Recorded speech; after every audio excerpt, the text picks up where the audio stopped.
Me sad. Jangan harap saya akan balas gitu ya. Jadi sahabat semua, saat ini memang banyak yang menyerang Bosman. Saya mengerti. Ada gerakan anti membangun kesadaran bernegara. Jadi saya dan beberapa dan sahabat semua yang mendengar, mengikuti, Anda adalah pahlawan membangun kesadaran berbangsa. Kita tahu 20 tahun terakhir kita lemah sekali berbangsa dan bernegara. Lemah, bukan salah. Tapi ke depan kita harus menjadi bangsa yang besar. Kita harus menjadi bangsa yang baru. Kita nggak boleh bergantung kepada bangsa lain selain bangsa kita sendiri. Jadi cintai bangsa kita sendiri. Walaupun dia membenci kita, menghujat kita, membuka aib kita. Dipaksa itu juga aibnya dibuka gitu ya. Dan suatu hari mereka akan mengerti. Jadi karena saya atau kalian tidak membalas, saya ucapkan terima kasih. Saya tahu ada gerakan yang anti kita ini menjadi sukses. Anti, ya. Jadi banyak sekali orang saat ini ingin Indonesia tidak berdaulat. Sahabat semua, saya tahu. Mereka takut UNCLOS. Bayangin ya, waktu kita menyatakan bahwa nanti kita akan bayar asuransi atau bayar pajak atau apapun namanya kepada kapal-kapal niaga atau kapal perang yang melewati perairan internasional yang ada di tengah-tengah Indonesia, yang dulu dikatakan perairan internasional, padahal kalau pakai zona eksekutif ZEE, zona eksekutif, saya lupa lah gitulah, itu terlalu provokasi nanti saya. Lalu ada UNCLOS. Saya bilang, Bapak Ibu, sahabat semua yang menyatakan ada UNCLOS yang lewat di Indonesia melalui peraturan internasional, maka saya katakan, sewaktu kita mengatakan printing money, kita itu melawan IMF. Kita dari pertama sudah mengatakan bahwa capek kerja sama IMF itu. Yuk kita berani berdaulat dengan printing money. Caranya saya ajari. Sabar ya, saya ajari. Pasti.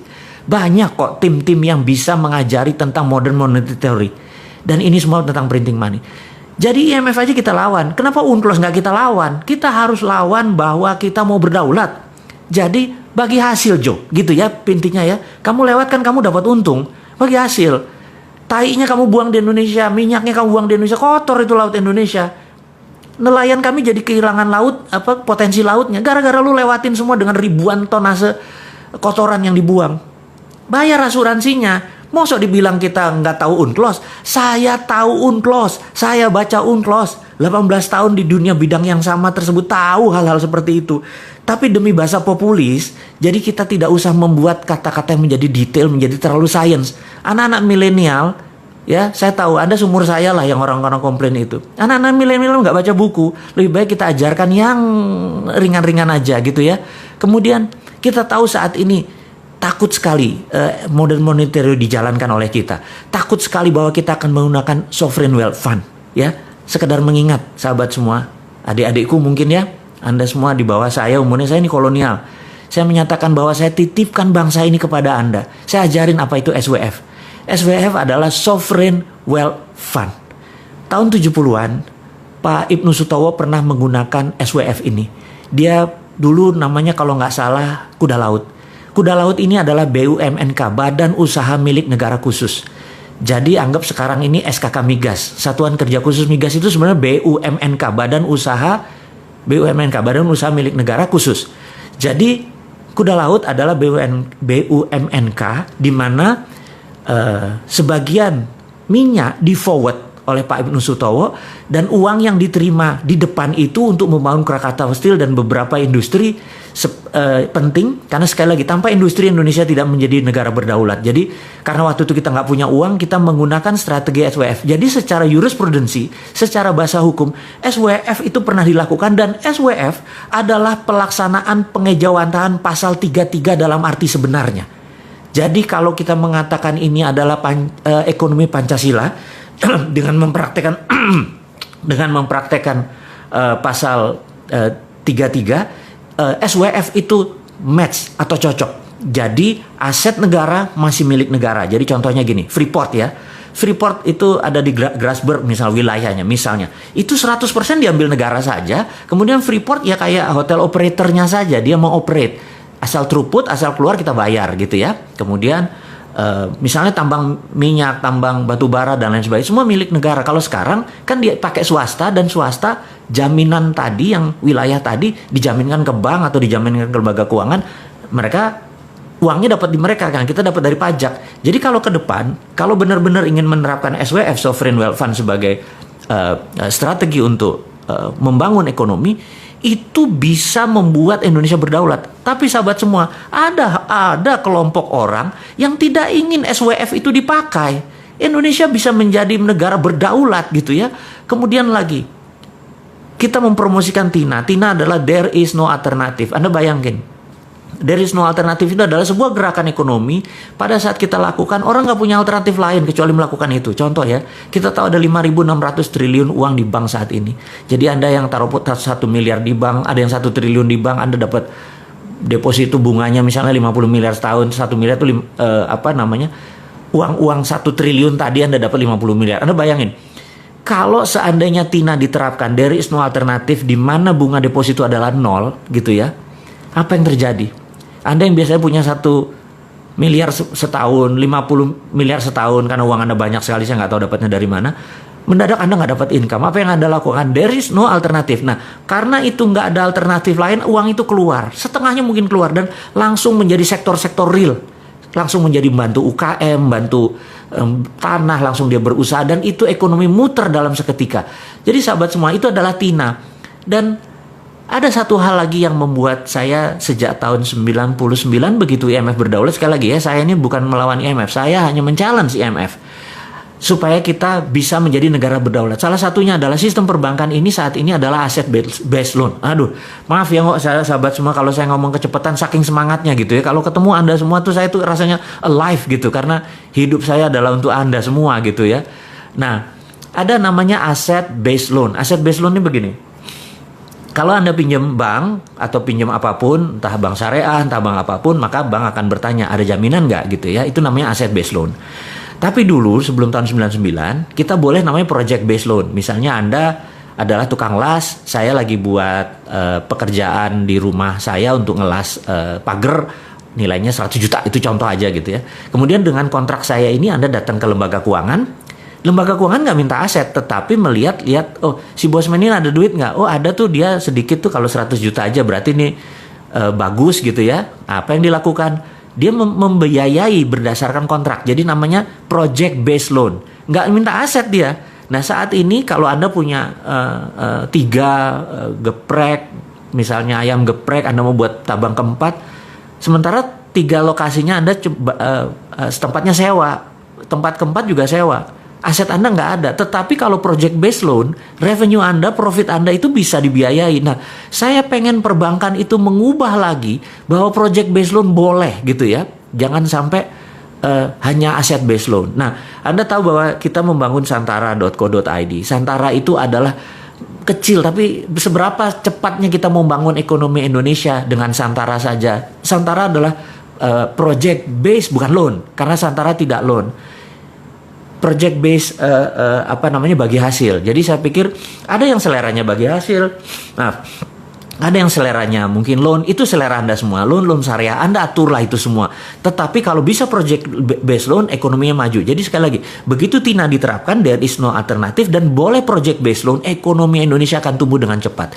Dan terakhir yang saya promosikan adalah, saya tahu orang nggak pengen lagi, sekali lagi, banyak orang nggak pengen ada kekuatan Indonesia yang ketika yang keempat yang kita usulkan ini, yang bosman usulkan, yang sahabat semua mungkin akan belajar, adalah tentang tiara. Tiara adalah there is other reasonable alternative. Jadi kalau TINA nggak dikerjakan, tiara aja. Tiara adalah de-dolarisasi. Kita nggak perlu dolar, de-dolarisasi. Jadi seperti dinaran sahabat semua, dinaran.id, ini adalah de-dolarisasi. Rupiah Anda punya kolateral emas. Dan di mana rupiah kolateral emas itu, Anda bisa menabung. Tapi Anda kalau mau transaksi, Anda tinggal pindahin, mau pindah ke Dana, mau pindah ke OVO, mau pindah ke rekening Anda di bank lain, tapi ada fee-nya tentunya, atau pindah ke Dinaran Card, ada debit card, itu pindah, Anda transaksikan karena debit card pakai GPN, Anda bisa transaksikan dimanapun di seluruh Indonesia. Dan ini adalah solusi-solusi kecil daripada bosman ini sebagai provokator doang, ngomong doang, nggak ada konsep. Saya nggak mau dibilang kayak gitu. Saya pengen generasi muda itu mencontoh walk the talk. Jadi saya lupakan Maksud saya akan membangun supaya teman-teman melihat dengan mata kepala. Yuk kita bangun, kita ada Santara, kita ada dinaran. Dinaran adalah bentuk tiara didolarisasi. Jadi sekali lagi teman-teman, dinaran adalah personal SWF. Jadi kalau ini hanya sebagai contoh, suatu hari begitu mereka ngerti, mungkin banyak pejabat negara yang menyatakan apa sih sovereign wealth fund itu, dia belajar nggak terlalu sempat karena pekerjaannya terlalu sibuk gitu ya. Jadi oke, dinaran itu personal sovereign wealth fund. Jadi begitu Anda taruh, Anda punya underlying, uang Anda punya underlying gitu ya. Nah, suatu hari begitu mereka mengerti, oh itu yang maksudnya personal personal sovereign wealth fund, sehingga negara juga bisa dong punya sovereign wealth fund untuk printing money, apapun itu akhirnya melek juga gitu ya. Sekali lagi sahabat semua, ini adalah contoh-contoh yang akan kita kerjakan ke depan. Kita tahu banyak yang nggak suka. Jadi orang yang menyerang kita ini, menyerang saya, menyerang Anda semua, itu kebanyakan mereka tidak ingin Indonesia berdaulat. Percayalah, behind cara mereka berpikir, mereka adalah putra bangsa yang nggak ngerti apa yang mereka kerjakan. Mereka mengkritik aja bisanya tanpa solusi. Jadi yang mereka takut kita melawan UNCLOS. Mereka takut kita menerapkan MMT. Mereka takut kita menjalankan TINA. Sehingga Indonesia menjadi berdaulat. Sehingga Indonesia lebih besar dari Cina. Indonesia lebih besar dari Amerika. Mana mau. Di belakang mereka itu adalah provokator-provokator yang pro negara tadi, yang mereka sendiri tidak tahu menjadi pion-pion dari prinsip-prinsip bernegara asing tadi. Jadi ke depan, apa yang dilakukan? Kita harus menyatakan bahwa kita harus punya sistem baru. Sistem baru. Kenapa? Karena old system doesn't work. Gitu ya. Ini yang harus diingatkan. Old system doesn't work. Nah, kita akan mulai dengan old system doesn't work. Suatu hari, ini dongeng ya, ngapunten ya, kita dongeng sedikit. Suatu hari tahun 2017 awal, saya bertemu sama sahabat saya. Beliau adalah salah satu Wantimpres, Dewan Penasihat Presiden waktu itu. Kita diskusi santai. Jadi saya tanya, Bu, gitu ya, saya sebut aja nama ya. Bu, waktu 2016 tuh kalau nggak salah AP ya, Anggaran Pendapatan Belanja Negara, APBN gitu ya, Anggaran Pendapatan Belanja Negara. APBN itu pendapatannya turun, belanja negaranya naik. Jadi ada gap sekitar 300 triliun, bener nggak? Oh iya bener Mas. Terus bagaimana cara nutupnya? Ya kami pinjaman gitu. Oke. Terus 2017 ini, waktu itu 2017 kayaknya naik Bu, pendapatannya makin turun dan belanja negaranya naik gitu. Terus apa solusinya gitu? Wah ini Mas, nggak tahu nih Mas. Saya bilang, waduh, ada saran. Nah ini dia, Sontoloyo diminta saran coba ya. Saya pikir, ya ngapunten Bu, ini cuman saran ya Bu. Saya bilang gitu. Saya ini kan punya tanah Bu, gitu ya. Nggak besar, sekian hektar gitu di Pasuruan. Tapi kebetulan tanah ini di sekitarnya ada gas dari HCML, dari Husky Sinok Bu. Terus gimana? Saya tuh kepikiran Bu, gimana kalau kita buat smelter, karena ada tanah, ada gas. Gimana kalau kita buat smelter? Smelter apa Mas? Smelter Freeport Bu, copper smelter. Tuh, kan sekarang Freeport kirim ke Okinawa, kirim ke Sumitomo. Iya Bu. Jadi gini Bu, saya bilang, tolong terbitin yang namanya DMO. DMO adalah singkatan dari Domestic Market Obligation. Oke, demo ya.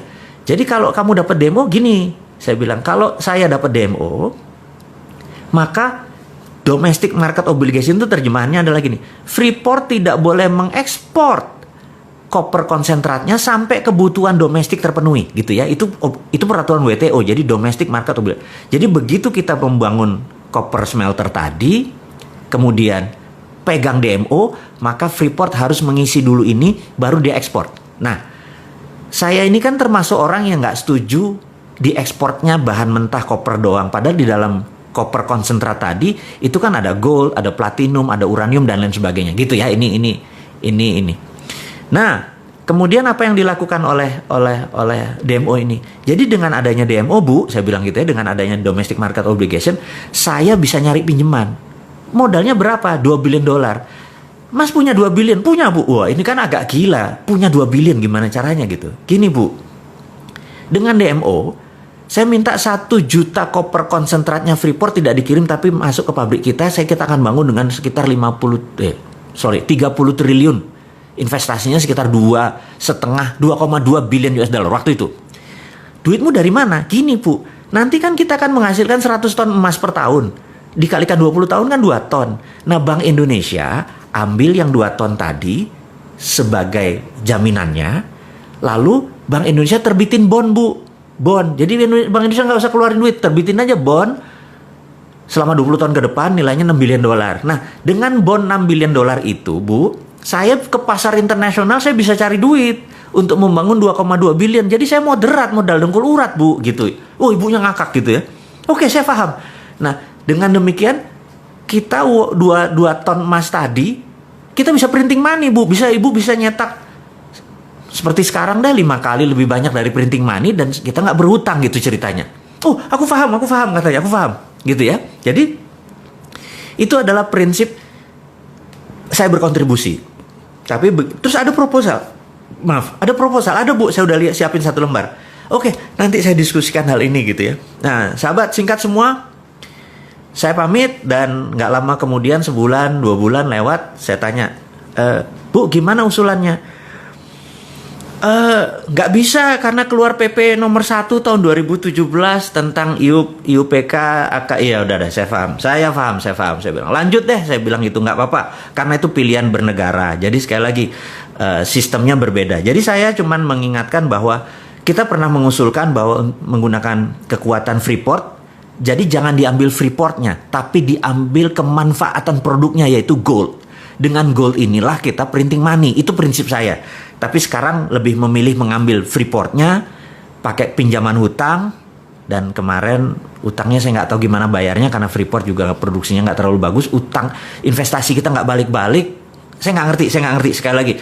Kalau saya punya muscle knowledge berbeda, ilmu pengetahuan saya berbeda, cara strategi berbisnis saya berbeda, lebih baik saya membangun membangun copper smelter di Indonesia di mana hasilnya sekitar 500.000 limbah dari itu diambil petrokimia Gresik dan itu bisa menerbitkan urea. Jadi produk ini sebenarnya sangat integrated, tapi sekali lagi saya udah lewat. Saya cuma menceritakan bahwa sahabat semua, ini hanya membuktikan bahwa old system doesn't work, alias sistem lama itu nggak bekerja. Kita mau challenge. Apakah jarak orang kaya sama orang miskin sekarang mendekat dengan old system? Enggak kan? Apakah saat ini orang semuanya sehat dengan sistem yang ada? Enggak kan? Apakah sekarang ini orang lebih baik kehidupannya dengan old system? Enggak. Jadi kalau old system doesn't work, kenapa kita masih mempertahankan? Itu challenge-nya. Nah, apa yang harus kita lakukan? Jadi menurut saya ini adalah tema garis besar kita bertemu adalah cara cerdas bernegara.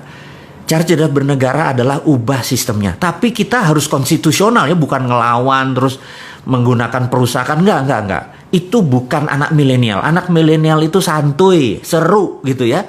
Dan kita juga caranya dengan mempromosikan prinsip-prinsip kita bahwa kita akan menjalankan TINA, kita akan menjalankan printing money, kita akan menggunakan potensi geopolitik dan geostrategi negara kita.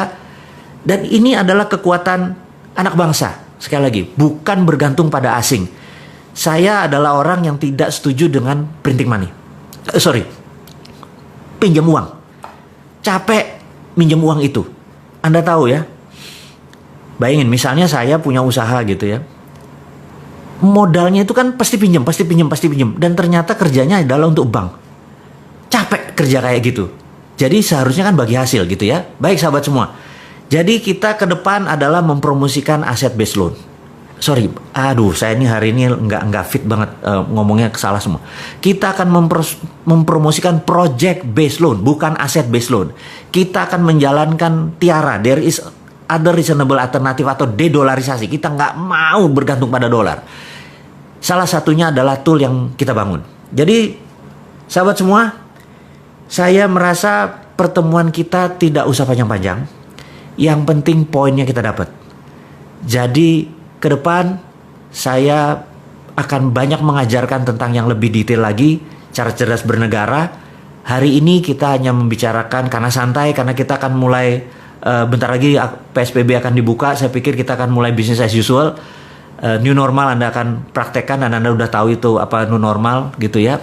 Kalau nggak tahu Anda lihat aja si Sunda Empire, itu udah dari dulu menceritakan tentang new normal gitu ya. Joke sedikit boleh di ujungnya, jangan serius-serius amat gitu ya. Jangan kayak para buzzer serius gitu yang ngeliatin Bosman mau jadi presiden gitu. Lupain, Bosman nggak mau jadi presiden. Tapi followernya Bosman atau orang yang mendengarkan Bosman pasti bisa jadi presiden gitu ya. Sahabat semua, saya ucapkan di akhir kata ini adalah mohon maaf lahir batin sekali lagi. Waktu kita hanya sebentar saja, 30 menitan cukup. Mudah-mudahan kita bisa mendapatkan saripati pelajaran hari ini. Di mana hari ini saya ulangin lagi, kita harus berani melakukan regulasi baru tentang orang yang lewat selat dan perairan di Indonesia. Harus kita ambil pajak atau ambil asuransi. Kedua, kita akan menjalankan printing money dan lain sebagainya. Sahabat, saya nggak lama-lama, saya sekali lagi hanya akan fokus di pelajaran hari ini adalah old system doesn't work. Saya akan men-challenge Anda semua untuk sistem-sistem baru tersebut. Saya akan memberikan alamat email saya untuk Anda mengirimkan project-project Anda yang akan saya endorse, yang akan saya dalam tanda petik masuk ke dalamnya. Saya sangat minat membangun Anda semua, bisnis bersama Anda semua, dan usahakan bisnis itu mempunyai new model yang baru. Saya akan pasang alamat email saya di wall di IG. Akhirul kalam, terima kasih buat Anda semua, sukses buat Anda semua, sehat buat Anda semua, semangat buat Anda semua, cintai NKRI ini, jangan pernah lelah mencintai negara kita ini, jangan pernah lelah dan jangan menuduh apapun kepada siapapun. Sukses buat Anda semua. Assalamualaikum warahmatullahi wabarakatuh.